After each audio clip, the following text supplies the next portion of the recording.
All right. Well, perfect. And here's Joel. How you doing, sir? Okay, thanks. Great to be here. Thank you. Great to meet you, Joel. Thanks for coming on. All right. Great background. So to lead in with Swalwell, I have a great picture here of you with Swalwell. So tell us about this moment. Well, I had done some research on Swalwell starting in November. I found out that he had a mortgage on his Washington, D.C. home where he declared it as his principal residence. And then when he decided to run for governor of California, on his candidate statement, official form 501, he gave his attorney's address as his home address, which you can't do under penalty of perjury. So I began publishing a series of articles about Swalwell's issues. He got referred to the Department of Justice over his Washington, D.C. mortgage, because either he's eligible to run for governor in California or he's committing mortgage fraud in Washington, D.C. He can't have it both ways. Right. So I did a lot of research on him, including discovering that he had an illegal alien Brazilian nanny living with him for 2 years. Oh, who doesn't, Joel? Come on. Well, he's not supposed to. And he also used his child care, year-round child care payments he charged to his campaign. Essentially, his donors were paying his regular full-time child care expenses, which is also illegal. So I had published a number of articles, and I noticed that Swalwell had a town hall at Santa Monica High School here in the LA area where I live on a Friday afternoon at 4 o'clock, and it's about impossible to get to Santa Monica at 5 o'clock on a Friday. So I went, and there were very few people there at this town hall. Normally a town hall is supposed to be, 2 or 3 hours of Q&A. And I think I should have gone a little more incognito. I kind of went as myself. But because there were so few people, he came out and shook everybody's hand before he started. So I could tell in his eyes, he kind of jerked back once he came and shook my hand. I think he recognized me. And instead of having a 2 or 3 hour Q&A, he cut it off after 30 minutes. And 3 of his goons, these security guys, came up to me and said, "What's your plan?" Whoa. And I said, "Well, my plan is to ask a question." They said, "No more questions." And they escorted me out. So I got kicked out. Wow. So yeah, I should have gone wearing, I've done this before where I go to a meeting and I've worn like an Obama t-shirt and a hat and sunglasses. Good idea. So I thought there'd be more people, so I didn't bother going in disguise, but I think, it turned out that they recognized me right away, and Swalwell knew who I was.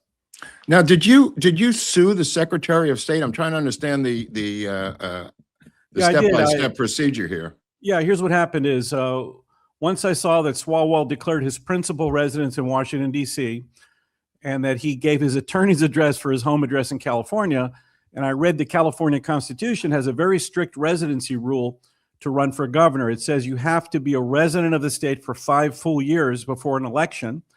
And they've got something else called Election Code 349, which requires you to actually be domiciled. You actually have to live in the place. Yeah. You can't be like a P.O. box or anything like that. So I did file a petition called a petition for writ of mandate, asking the court to order the Secretary of State, Shirley Weber, not to certify Swalwell based on the fact that he's not a California resident. That case went before the court finally only a week and a half ago. Yeah. On March 23rd. The court being the California State Supreme Court. Yeah. Well, no, it started at the district court, Sacramento court level. Okay. This Judge Chang was very nasty to me at the hearing, and she denied my petition. When you say nasty, what do you mean? What did she say meaning nasty? I don't. Well, first she knows that I'm pro se or pro per. It means I'm representing myself. Oh, right. So normally the courts, if you represent yourself, the courts kind of bend over backwards. They know that you're not a lawyer, and they kind of make exceptions for you. So she started the hearing by scolding me that some things I had filed, I gave 2 or 3 filings that she said should have been in one filing together. So she started out by scolding me for not knowing some of the court rules. Gotcha. Which is unnecessary because obviously I don't know the court rules. Right, of course. Yeah. So after she denied my petition, I appealed immediately to the 3rd District Court of California.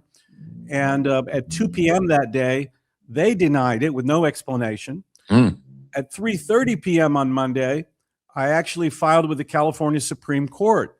And I think the reason they were looking at these so seriously is because it's an election matter. So, all by myself, the Supreme Court agreed to take up the case last Monday afternoon. Yeah. Wow. They put it on the docket. And on Wednesday, they also denied it. So I was, Wait, how long was it on the docket? For a day or 2 days? It was on for 2 days. Okay. It was on for 2 days, and they, issued official denial. And I responded on Twitter by saying that the California Supreme Court is a DEI Supreme Court. Oh, I saw that. Yeah, that was a good one, Joel. There are 7 members: 1 Asian guy, 1 white guy, 1 black guy, Hispanic woman, 2 black women, and 1 white woman. So I said that when people get their jobs through DEI that they're not qualified for, they always reward those that gave them the job. So clearly, they didn't follow the California Constitution, requires them not to certify Swalwell because he has no address in California. So it was an interesting experience. I was able to get, my petition before the Supreme Court all by myself without a lawyer. So I'm proud of that. Which all of you people at home could do. Joel Gilbert doesn't have superpowers. He just got off his fat ass and did something. Let me ask something, Joel. Did one of his staffers provide a sworn affidavit that he lived in their house? Yeah, here's what happened. So Swalwell, for 4 or 5 weeks on Twitter, he would call me names. He called me a MAGA idiot. He made fun of some of my movies, just to show you how immature he is. Wow. And all he had to do was say, "Oh, Gilbert is nuts. Here's my lease, or here's my mortgage. I live at this address." He wouldn't say where he lived, and that's what I was going to ask him. I think that's why he cut his town hall short to 30 minutes. He was afraid I was going to ask him his address. So what happened is 2 days before the court hearing, a woman named Christina Mazurka, she submits a declaration to the court saying that I rented my property to Eric Swalwell and his wife in 2017. Now I looked up the property, and actually she lives there with her husband, son, and German Shepherd. It's only 1,300 square feet. It's in Livermore, California. New York Post sent a reporter out there, and he interviewed the neighbors. They said they never saw Swalwell. Tom Steyer's campaign got into it. They looked up Swalwell's records of his expenses, and they showed that every time he went to his district, he stayed in the Rose Hotel, in a fancy hotel. He never stayed at this address where this woman lives. Yeah. So it was not a legitimate address, total nonsense. And well, she's obviously committed fraud herself now. I mean, she's put herself in legal harm's way, Joel, right? Well, I'll tell you what else I did. I provided to the court her homestead exemption. She takes a tax deduction every year for $7,000 a year. It's called a homestead exemption. She gets a tax deduction, which requires you to live in the house. Yeah. So I told the court, I have government documents that show she lives there. She didn't provide a lease. She didn't provide terms of the lease. Swalwell provided nothing. So it's total nonsense. And he got over simply because the California courts decided to cover for him when they should not have. They didn't follow the law. Well, you say got over. Is this the end of the story? Or, I mean, how does it end with him simply not living here for 5 years as per the California Constitution, Joel?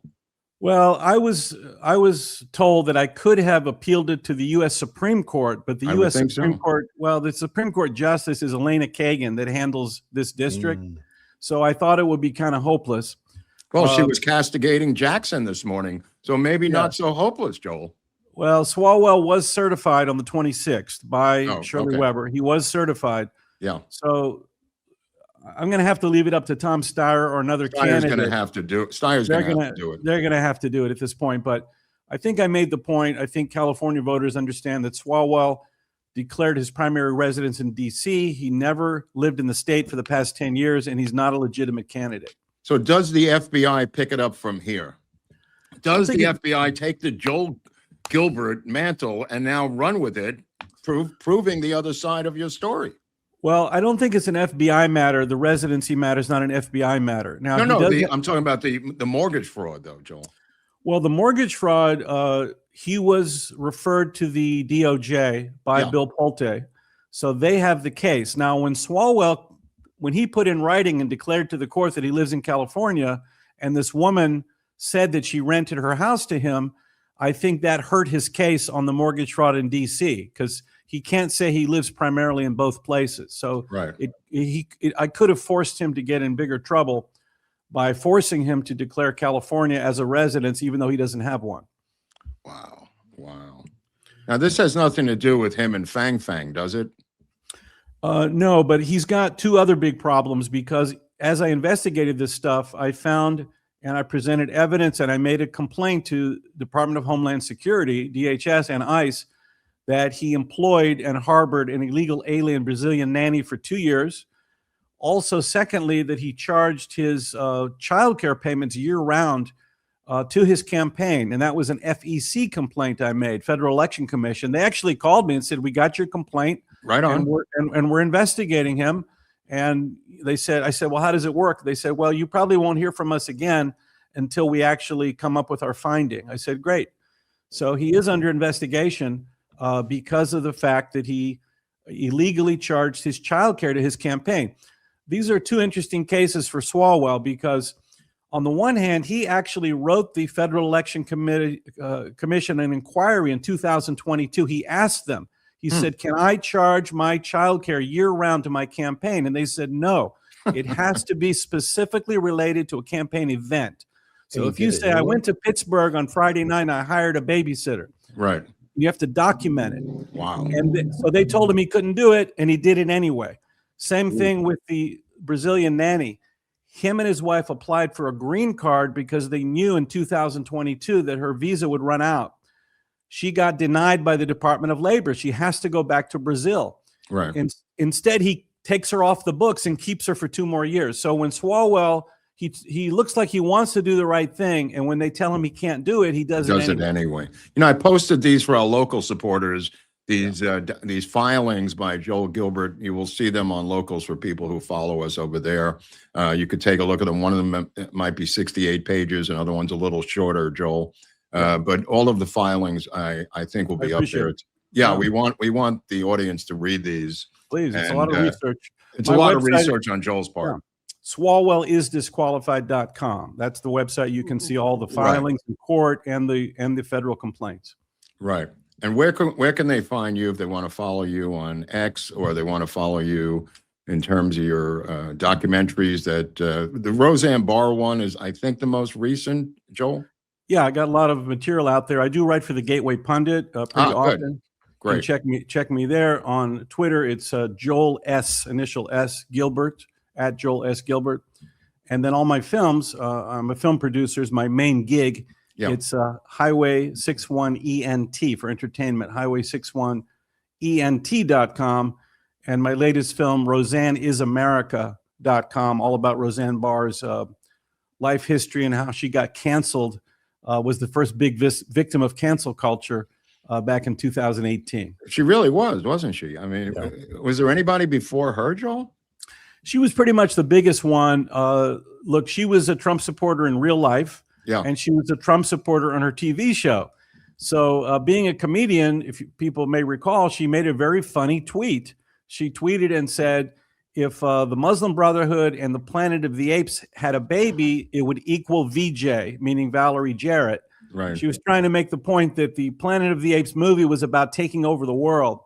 And Valerie Jarrett was part of the Obama administration and the Iran deal. It was a kind of a funny joke, but because she was a Trump supporter, they decided to target her. And I think 20 minutes later, her ABC called her up and said, did you know Valerie Jarrett was black?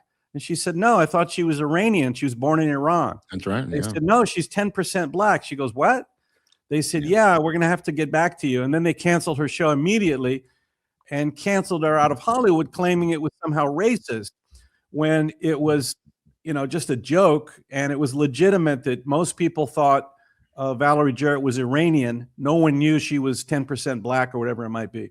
Well, I think her father was a doctor there for years, right? In Tehran, or was a medical doctor in Tehran. Yeah, her father was a doctor over there. And, she grew up in Iran for 9 years. She always talked about that. Yeah. And, she's went back to Chicago, and she got a lot of jobs, I guess, based on being an ethnic minority. Yeah.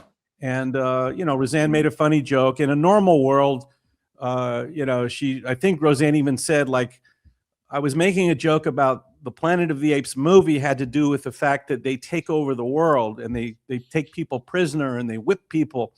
It had nothing to do with race. So there was no reason for them to cancel her over something so ridiculous. Weren't they aiming for her, though? And what I mean is she was on ABC, Disney Network, and literally giving a sympathetic ear to Trump in the living room of a mainstream audience every night. And I feel like a lot of people would definitely not like that particularly clever, well-versed person out there giving a voice to Trump at the time. Yeah, well, two things. Roseanne says in the movie that one of her writers, Wanda Sykes, had said she was afraid that Roseanne was humanizing Trump supporters, number one. That's odd.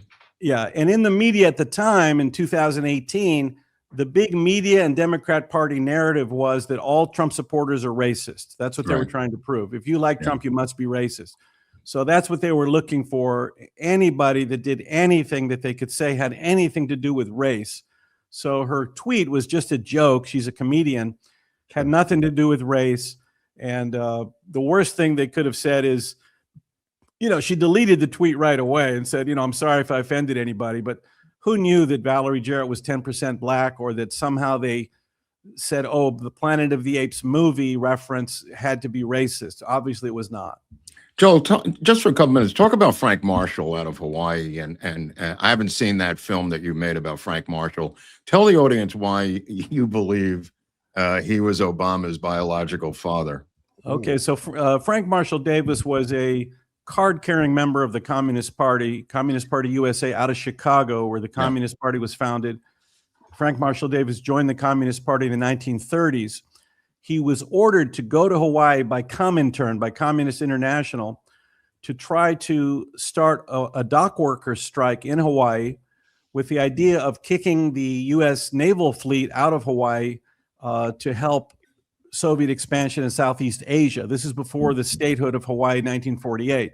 So Frank Marshall Davis went to Hawaii as a Soviet agent and started a dock worker strike that lasted about 6 months, and it ultimately failed. He then became a writer for the communist newspaper, the Honolulu Record. And what happened, the public story we have from Obama is that he was raised by Frank Marshall Davis. It's in his book, Dreams from My Father. It's mostly about Frank. It's not about the Kenyan student. Right. And he talks about being raised by Frank Marshall Davis, even when he goes to Chicago, and later on, he's always talking about Frank.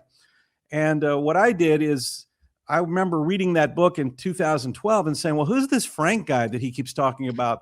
So I look it up. It's Frank Marshall Davis. I buy Frank Marshall Davis's book called Live in the Blues. Live in the Blues, yeah. And Frank Marshall Davis is a spitting image of Barack Obama. He looks just like him. Yeah. And Obama looks nothing like the Kenyan student. Right. So I started doing a lot of research. I went out to Hawaii twice. I met with some of Obama's friends growing up. And they all told me the story that, Frank was the real father. Oh, my God. And that Obama found out about it when he was in high school. And more important than the biology is the ideology. The ideology. Frank became his ideological mentor, clearly radicalized him into this kind of socialist worldview. So in 2012, I put together the movie called Dreams from My Real Father, seen by millions of people, about Obama's life growing up with and being influenced by Frank Marshall Davis, and the evidence that that's the real biological father. He looks just like him, and that he looks absolutely nothing like the Kenyans whatsoever. He was also a pornographer of sorts, wasn't he, Frank Marshall Davis, Joel? Well, a couple things. He was an avid photographer, and he took a lot of nude photos. Yeah. He would do nude photo shoots, and he actually did a nude photo shoot of Obama's mother. I think that's how they met, and that's how she ended up having an affair with Frank Marshall Davis when she was only 18. Wow. Yeah, we have an episode of his lineage on our channel, going back to his grandmother running the CIA Honolulu bank over there, and his connection to the intelligence world, going back to his grandparents. So That Yeah. doesn't surprise me. The mother obviously was learning Russian up at the language school up there by Big Sur, and you know, Yeah, there's a lot of fascinating stuff that I even Yeah. found out later. For example, Obama's mother worked for U.S. Aid. yeah, that's right. Obama, a lot of people, Obama tried to obscure this, but Obama in his book officially says, I went to Occidental College for 2 years, then I transferred to Columbia for 2 years. That's actually false. He took a junior year study program abroad in Pakistan. Mm. He was in Pakistan for 6 months. Then he went to Columbia and wrote about the Pakistan experience. And he only really attended classes at Columbia in his senior year.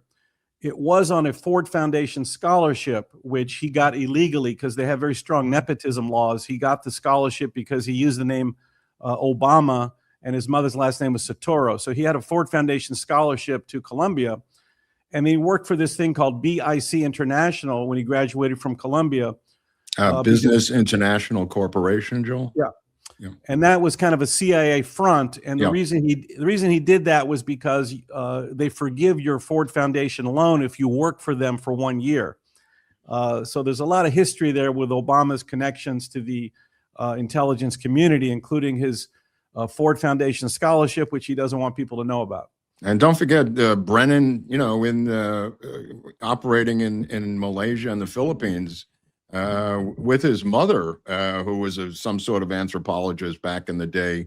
There's that thing. There's so much meat on the bone. I recommend our audience find this film by Joel Gilbert at his site, because this one is really going to curl your hair.